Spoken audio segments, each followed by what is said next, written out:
Bona hora. Avui us proposem la lectura de La trena, de Laetitia Colombani.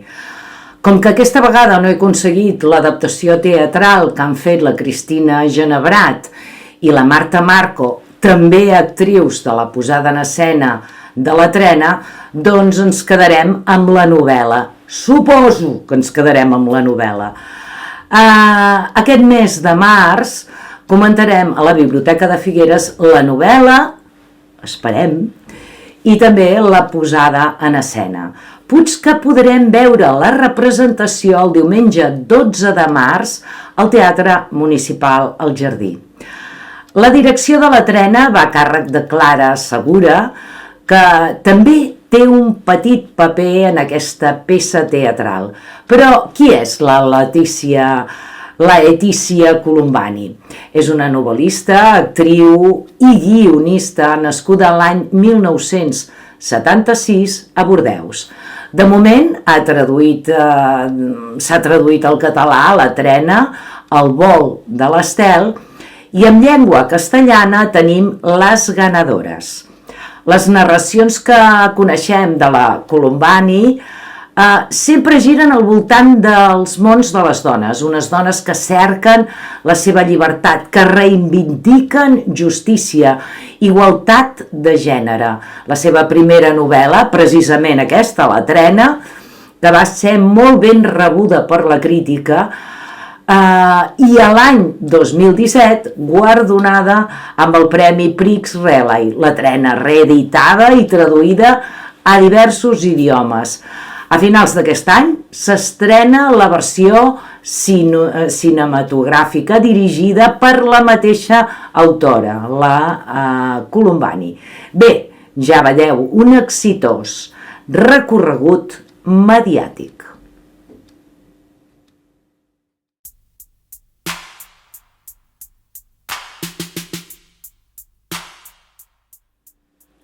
Però parlem de La trena. 3 dones, 3 protagonistes immerses en 3 cultures diferents. Una italiana, l'altra índia i una altra canadenca. La Giulia, l'Esmita i la Sara, totes 3 compromeses per tirar endavant i dur les brides de les seves vides, amb alts i baixos, per descomptat, però amb la lleialtat personal de cadascuna d'elles que fa que avancin i vagin trenant unes històries que des del principi de la novel·la ens aniran seduint. Ja ho veureu. 3 societats diferents, entrellaçades per una veu que podria ser la de la nona, paper que desenvolupa la Clara Segura. Unes dones que no volen seguir el rol que els hi ha estat assignat segons la societat on viuen. Una lluita contra les desigualtats socials i les de gènere, situada en 3 continents diferents. 3 dones que trenquen motlles a partir d'una voluntat ben ferrada, unes veus que ens fan arribar al seu via crucis. La narració, que inclou diferents temes i reflexions que anirem desgranant a la tertúlia de la biblioteca. Anem prenent nota. Segons la Colombani, La trena ha begut de 2 influències importants. Per un costat, la pel·lícula Babel, d'Iñárritu i Arriaga, i per l'altre, la novel·la Les hores, de Michel Cunningham.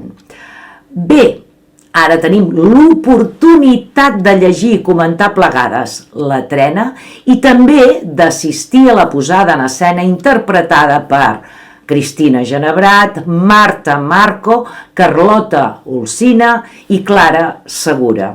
La Clara Segura també directora, com he dit abans, de la posada en escena. Reivindiquem els nostres drets. Llegim La trena i anem a veure la posada en escena. Fins aviat.